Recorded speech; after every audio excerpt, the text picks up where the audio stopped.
You're watching the number one podcast in the YouTube wrestling community. I'm your host, Jean Paul Leek, and this is Rope Break Thursday morning. And you know what that means, folks? AEW Dynamite review. And this show, it kind of had some hype, but it was also, not a bit that good of a card if you look at everything as a whole. I mean, like if you're a big fan of AEW and you love all the guys involved, you just love every show because they always, the triple threat tag team matches, trios matches, all that stuff. But for me, the big seller was the debut of Christian Cage. Good match that he had. It opened the show. But overall, I mean, I just think a lot of these storylines and kind of what we saw in the main event, just the stuff is just, they're the same as NXT. They're just at a flat point right now. I think they need something to really give them a boost. NXT, I said, and go check out our review for NXT if you haven't already. But, NXT, I said, after Stand and Deliver, I think it will be a good refresh for them. And I think AEW needs that refresh too. They probably thought it was going to be the case with Omega and this Impact thing, but I feel like that's kind of fall flat on its face. So, this, it was what it was, but this was a pretty decent episode of Dynamite. But let's get into it. Like I said, the opening match, Christian Cage, Frankie Kazarian. They hinted it last week, not hinted it, but, they pretty much booked the match last week. Kazarian said, you think you're the best worker? No, that's me. Look at my record, 11-0 or 11-1, whatever he is. So, they had this match, really good match. I believe it went almost the first 15 minutes of the show. It was really long. In the beginning, it was a lot of technical, pretty even. Then Kazarian took over. He got the offense, really dominated this thing for a good portion of it, lots of back and forth. But like I said, really solid match. These two guys can go, and this was really good.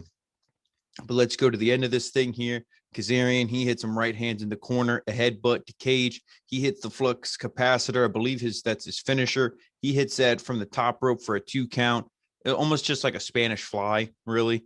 And then Cage kicks out of that at 2, like I said. Then he gets thrown to the apron, but Kaz misses a leg drop. And then Cage hits a frog splash because of that. And then he but only gets a 2 count. And then Kazarian, he gets sent into the corner post, shoulder first, and Cage is able to hit the kill switch for the 1, 2, 3. So really great match here. Christian Cage gets a win in a hard-fought match. The only thing, I would have booked this as a feud, not just a one-off match. Maybe it will be a feud, but I thought maybe Cage should have had a solid win, kind of like what we saw last week with Hangman Page and Cesar Bononi. A win like that, where it's like, okay, maybe the guy gets a little bit of offense in. Okay, you bump for him once, twice. Okay, here's my big comeback, 3-minute match, get over strong, instead of this, match where, Christian could have almost lost. There was a couple of times, he was in the, what do you call, like the chicken wing, kind of like how Bob Backlund used to do. Frankie Kazarian had that on Cage. We thought he was going to tap, really selling for Kazarian. He got over in this match as well, but I think this should have been more for Christian. So maybe I gave him a different opponent. But then we see the sign of respect from Christian to Kazarian after the match. And then we see a video package with Darby Allin on Matt Hardy, and he will have to earn Darby's respect because money doesn't mean shit to him. He's wearing like a fake cutout mask, like typical Darby Allin, just kind of like the weird, but like, artsy kind of just like expressionism, this, video package that they do for him. I always like Darby Allin's video packages and stuff. So that was really good. And we see a Jade Cargill video package as well. She's pretty much calling out Red Velvet. She's like, yeah, I am that bitch. I'm better than you, all the blah, blah, blah. You want to call me out after I beat you on TV. Good promo by her. She actually is getting better in talking. I think the pre-tape is helping because, okay, if she messes up, whatever, okay, let's refilm it, redo it. Obviously, pre-tape, you can do it until you get it right. But this was good on her end. And then the Nightmare Factory students, they're all at ringside. Cody makes his entrance. QT Marshall is already in the ring because, of course, he wouldn't have an entrance. Dustin Rhodes and Billy Gunn come down. They greet Cody, and Arn is the special referee. So then we get Cody Rhodes versus QT Marshall. And this match actually didn't go very long. They're trying to sell it. Oh, this is an exhibition. It's not a normal wrestling match. What the hell is the difference, Shivani? Shut up. There is no difference. So, like I said, it really didn't go anywhere because the main focus of this wasn't the match. But, to kind of skip to the end before it gets real crazy. QT, he's working over the arm. Cody turns the tables with a big body slam. He goes for the figure four, changes his mind. Then he goes for the crossroads, but stops himself. So again, you see, he's like, oh, I'm not going to hurt you. Remember when Cody said all that to QT last week? So we're seeing that here. And then QT hits him with a right hand, but he misses a crossbody. And then he can't match up with, Cody's just out wrestling him and stuff. So he knocks out Arn Anderson, boom, socks Arn. So Arn's down, bell rings. And then everybody's like, Arn, they go to help Arn. But QT, he seems like he kind of regrets what he did. You see, like, oh, should I have done that? So you see that like his mind is turning, and it's like, oh, he's kind of a little bit of regret there. And then Aaron Solo, Nick Camaretto, and Anthony Agogo, I think it is. Again, I don't know who any of these guys are. I heard once or one of these names maybe once or twice before this, and there's Excalibur's trying to sell it like, oh, here comes Randy Savage and Hulk Hogan, like I'm supposed to know who the hell these guys are. But they attack the Nightmare Factory students. QT Marshall's directing them, and then he continues to attack Arn on the outside. Camaretto lifts the steps onto the stage, and Dustin, he's all busted open. QT pile drives Dustin onto the steel steps, and then Agogo, he hits some strikes onto Cody. QT Marshall has a chair. Red Velvet stops QT from hitting a concerto on the steps onto Cody, and QT Marshall and his group walk away. Red Velvet comes out, oh, stop it. He's your friend, all this stuff. I feel like they're only using her because she kind of looks like Brandy. They put her out there because she's like, oh, Cody's my partner. Like that, what a very weird thing to say. He's my partner. And what? There's no mixed tag division. There's nothing like no partner, like just like a weird verbiage there. I don't know. And again, does anybody care about, QT and his band of losers? And let's look at QT. I'm not nothing personal against the guy, but look at how, how he's been presented on TV, all this stuff. He's technically a loser with a band of losers. So, but they're going to just feud with the Nightmare Family. The Nightmare Family is going to go over. Does anybody care? I hear the crickets, so no. Moving on. Then we see Ethan Page and Scorpio Sky. They say they are not waiting anymore. They will take anything and everything they want, and it starts on Monday. Monday Night Raw? No. AEW Elevation, the show that probably nobody watches. At least the mass majority of the people don't watch it. I know I don't. So, guys, I won't see you taking over anything. But if you do it Wednesdays, I'll see it. And then we see Dasha with Red Velvet backstage. She says that she has Cody's back, but Jade, just attacks her, says again, I am that bitch. I don't get it. I really don't know. Why would she attack? If she was like, oh, I'm joining with QT, and then, okay, this makes sense. So it's, again, she's mixed in this feud with the Nightmare Family, but is Jade? If not, then we see, again, all these intersecting feuds, and people are spreading themselves too thin. Nothing makes sense. Then we see Jon Moxley. He's backstage. He says he can't get the sound of the Good Brothers attacking Kingston out of his head. He still owes them one. And he says tonight, he has this match with Cesar Bononi. And he's like, I might kill this guy because I'm so crazy. I'm so angry. I feel these burns. I'm hot. I'm annoyed. He has all these emotions. All these things are bothering him. You can tell he's on edge because his main focus is Kenny Omega and the Good Brothers. So he makes his entrance, Moxley versus Cesar Bononi. This one on a lot longer, at least I felt it did, than Adam Page versus Bononi. And of course, we saw, the goons get involved, Ryan Nemeth, and then that other guy, again, I don't know his name because he hasn't been presented in a legit way on TV, a way that I'm supposed to learn or care about this guy, just like all the losers in the Nightmare Family. So again, I don't know his name, but this went on too long. I thought Moxley should have crushed this guy, especially if you're pushing Moxley the way they are, the way they have been. So he sold too much for him, I thought. At the end of this thing, Nemeth and Drake, okay, there we go. It's not Drake from State Farm or anything, but Drake, he comes out, he distracts the ref. Moxley hits a paradigm shift onto Nemeth, and then Bononi goes for a pump handle slam, but Moxley locks in a sleeper for the victory. So then after that, we see a message from Team Taz. Everything is fine. Stark says that he feels like the old Team Taz is back. Cage and Stark argue because Stark says, no, everything's not cool. If you wouldn't have been so selfish and tagged me in on Monday, we would have got the win a lot faster. And it wouldn't have, I didn't see the match. So I don't know. I got to take Cage's word for it. And then they keep arguing. Taz tells him to chill out, and he says that everything will be cool. So again, you see things are kind of bubbling over for Team Taz. Everybody's just destroying factions nowadays, breaking up factions, creating new ones, all this stuff. Nothing makes sense. You break up this group before any of these guys are really over. They're not going to do anything by themselves in a singles capacity. So hopefully they don't, but knowing AEW, they probably will. So then MJF is backstage with a gift to the Pinnacle, and he introduces a personal stylist, says this room is a dump. He's got an interior decorator to fix it. And then, he's going around showing all the rooms. He opens the bathroom, and then the inner circle's just all standing there. Look like the freaking Queen cover, like Bohemian Rhapsody. Didn't actually look like that. But they're all just standing there. It was supposed to be comedic because he closes the door. He's like, we got to get out of here. We got to get out of here. They try to run the inner circle. They attack the Pinnacle. They start brawling through the backstage. Sammy Guevara and Spears go at it. Wardlow, and he gets slammed through a massive table by Jake Hager, or through a massage table, excuse me. And then Cash Wheeler, he gets thrown into an ice bath. Santana attacks Stacks with a broken chair leg, really cracked him over the head. He posted a picture online, huge knob on the head, blood going down. So, they really whacked him good. And then Jericho and MJF, they fight in the bathroom. He gives him a swirly in the toilet, and MJF gets sent through a vending machine. Jericho pours a little bit of the bubbly on MJF, and they throw him out of their locker room, put up the inner circle plaque back outside. So the inner circle's back.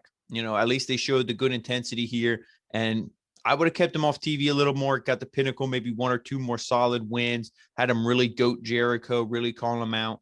Felt this was rushed. It was, off TV for 2 weeks, back already. But that's AEW. They hotshot everything. Nothing slow build. Nothing feels special. Then Marvez, he's with the Young Bucks backstage. Callis interrupts him, and he says that he needs to talk to Matt. So he's like, hey, you hot shot, bullshit, Marvez, get out of here, talking to Nick and Marvez. So he tells him to leave, and he says that he loves Kenny. And he said that Matt broke Kenny's heart last week. Callis says that they chose not to help Kenny and that they broke his heart. What happened to them? He slaps Matt. He's like, how do I get intensity out of you? Boom. And then Matt grabs him. He's like, whoa, whoa, whoa, let me go. And then he's like, and then he lets him go. And he's like, almost like reverse psychology, because he's like, oh, really? You let me go? He's like, man, you're pathetic. You have no intensity. You're such a pussy. Do you have anything? You make me sick. So, you could have done something with this, the breakup. You could, but they focus too much on, the friends, and you broke my heart. And it's like middle school, you took me out of your MySpace top 5 and now I'm upset, or some kind of, it's so childish bullshit. It's really just, it's not good. And then when we come back from commercial break, the Lucha Bros and Laredo Kid make their entrance, and they want Kenny's title. Kenny had to cheat to win his title, and they want all the titles. So Omega and the Good Brothers are out next. Callis is holding Kenny Omega's world title and the AAA Mega Championship. So the Lucha Bros attack Kenny on stage, and this match gets underway. So Kenny Omega, the Good Brothers versus the Lucha Bros and Laredo Kid. This was really long match.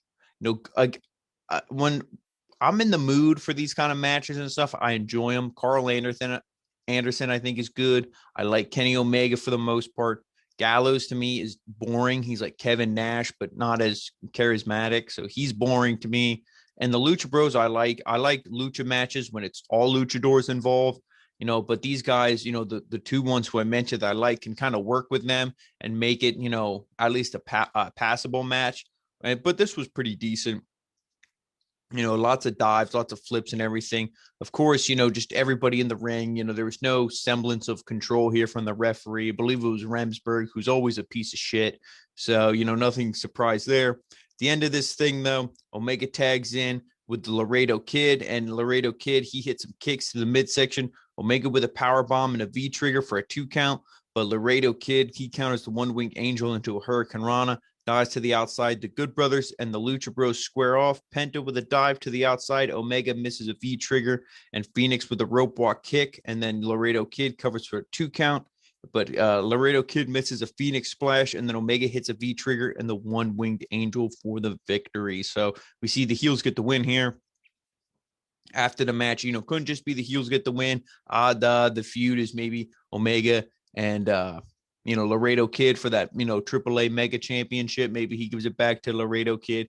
He can take it back to AAA. No, everything needs to be like a hot shot, a run in, an angle right after the match. Can't just go to the next segment, because we see Moxley on stage, with Omega celebrating. So the Young Bucks come out now. It's even 3-on-3. And then the Good Brothers and Kenny Omega, they run away, from the from the baby faces to fight another day. So then we come back from commercial break. We see Britt Baker and Rebel there backstage. Baker plugs Elevation on Monday, and she says Thunder Rosa's victory in the lights out match didn't count because it was unsanctioned. So she's like, it's good for you to be on Elevation and all this so you can get some meaningful wins because the one against me didn't count. So good heel promo by there, but I wish Baker was in the title picture, and I wish she would be the next champion. Instead, we get the women's title picture and, what the, women's champion is doing right now instead. So again, that just proves that Tony Khan, is he the best booker in the business? I'll let you decide. So then Nyla Rose makes her way to the ring with the Bunny, Butcher, Blade, Matt Hardy, and Private Party also come out. That already tells you there's going to be half the rosters at ringside, and this match is going to be a clusterfuck, and nobody's going to care, especially me. And that's pretty much how this was. And then Hikaru Shida, Ty Conti, they enter, of course, with all the Dark Order. So again, like I said, half the rosters at ringside. This was a match I really didn't care about too much shit. Okay, Ty Conti dives, into the Dark Order. They catch her. Everybody's involved. Vicky gets on the apron. Matt Hardy cutting a promo. Oh, it's going to be April 1st, so then I'll start earning money again and, blah, blah, blah. Nobody cares. So Matt Hardy's doing all this stuff, but then he's also with Darby Allin. Way too many intersecting feuds. It's not confusing, but it becomes confusing to the average person. I'm watching this every week. We have a podcast on, so I understand where everybody's going. But if you're an average fan, you'll be like, wait, isn't he feuding with this? This doesn't make sense. I don't want to watch this show, because somebody who's just a casual fan isn't going to be into it enough to really want to learn all this. If it's not presented in an easy manner, you're not going to get hooked. Once you get hooked, then you can get into the more complicated storylines. But until then, no one's going to care. I didn't care about this. At the end of this thing, Bunny has a kendo stick. She hits Conti. She hits it down the rabbit hole for the victory. Like to go, no, I won't say anything about her rabbit hole, but, she hits that for the victory. So heels win. Nobody cares. Commentary runs down the match card for next week. Jurassic Express, they're backstage. They call out Bear Country. They call them mammals and all the thing. Because this match is like not sponsored, but they're hyping up Godzilla and Kong versus this. Bear Country is obviously King Kong, I guess, because they're bears, mammals. I guess that's the correlation. And obviously Jurassic Express being the dinosaurs, similar to Godzilla. And then, that is what it is. So then Kip and Miro, they make their way to the ring, and the arcade machines fill the ringside area. Then Orange Cassidy and Chuck Taylor, they come out next. They run to the ring and attack Miro and Kip, because again, everybody just jumps everything. You can't just have your entrances, whatever, because everybody's so pissed off in this company. Everybody is such a blood feud in this company. Nobody can just, be like actual wrestlers. It's just, let's charge to the ring. Let's just be angry indie guys who just scream and showboat half the time. So we get this match. This was another one. I really couldn't get into it. And when Miro, he comes out and says, I wish I was in better storylines, better feuds, more legit things. If he says he doesn't want to be into this, how can I be into this as a fan? You know what I mean? And I don't like Orange Cassidy really much at all. Chuck Taylor, he's in the same boat. The only one I like is Trent. And don't worry, we'll be talking about Trent in a little bit. Kip Sabian, I could care less about. Miro's good if you use him correctly. This wasn't him being used correctly. So this was a match I really couldn't get into. If you liked it, that's good for you. And then I'm glad you saw something you enjoyed. But I really couldn't get into it. They're just fighting all over the place, all over the outside, everything. And, let's just kind of skip a little bit ahead here. And we see Kip, he hits Chuck with a power bomb onto some Legos. They dump some Legos in the ring. Again, Legos, that's like indie stuff. It's, oh my God, the Legos, because that's a meme where you step on Lego and it's like the sharpest object ever. You know what I mean? It's all just jokes to them. But Orange Cassidy, like I said, he hits Chuck with a power bomb into that, but Orange Cassidy breaks up the pin, and then he hits Orange with the DDT onto the Legos, a beach break for a 2 count, and then an Orange punch, but Ford pulls the ref out of the ring, and Ford with a low blow on to Orange Cassidy. But Chris Statlander, she pops up from an arcade machine. She attacks Penelope Ford, so we see a return of Chris Statlander. Now, she is one I actually do like. She's not the best wrestler, but she's a lot better than most of the women in this division. Which isn't saying too much. So she's, a good return for them. And I am a fan of hers. I think over time, she can be a really good player for them. And like I said, she takes Ford out, and then a big slam through the air hockey table. She kind of does just almost like a driver. I forget what her, like the actual driver it is, but she just, it's okay. You just returned from a knee injury and you're going to do a driver off, the ring apron through an air hockey table, obviously gimmick table, probably padding underneath everything. But really that's the spot you're going to do when you return from an injury. Come on, protect your talent a little bit. Don't have them do such stupid shit. But then Miro with a throw to Orange, and then he hits Orange with a chair. Then he hits Chuck with a chair. Miro attacks both men. Again, everybody keeps brawling. And then eventually, they cut away. A van pulls up. It's Trent, his mom, Sue. She's driving the van. He gets out of this thing. And then Miro, he waves to Sue. Then he climbs on the car, starts going at it. But Trent comes to the rescue, slams Miro onto the hood. And then Trent is sent into the barricade. And Miro picks up the Mortal Kombat machine, throws it at Trent, but he misses. Trent throws a chair at Miro, and then he spears him through a table. And then Chuck with a running power slam through the stage onto Kip for the 1, 2, 3. So the baby faces get the victory. Dynamite ends, all best friends, all three of them, they hug. But then, Statlander rolls into the ring. She's like, well, I want to be a part of this too. So like, okay, come here. All four of them hug as Dynamite goes off the air. So that was Dynamite, guys. Like I said, the opening match I really enjoyed. But then after that, to me, the show just went downhill. The stuff, I mean, like I said, I don't need to run through it again. The stuff with Omega doesn't feel special. Nothing with Cody and all that makes any type of sense at all. And, the women's division is a complete mess. I said, WWE Raw's women's division is awful. This isn't much better. NXT's is the best, I would say. If you count NXT UK as well, but they're still not perfect. And, the tag team division, everything else is, the show both of these Wednesday shows need a reset. Hopefully when NXT moves to Tuesdays, that's their reset. And then maybe when AEW, even though they were winning and they're probably hanging their hat just that they were beating NXT, but hopefully now that they're not running a post or anything, maybe they can kind of change stuff up. I know they won't, but it never hurts to be hopeful, right? But thank you guys for watching this review. Help us out. Follow us on all the social media. Rope Break on Facebook, OG Rope Break on Twitter, Original Rope Break on Instagram, and right here on YouTube, the home of the #1 podcast in the YouTube wrestling community, the Original Rope Break. So we will see you guys next time with NXT UK. Adaaaa.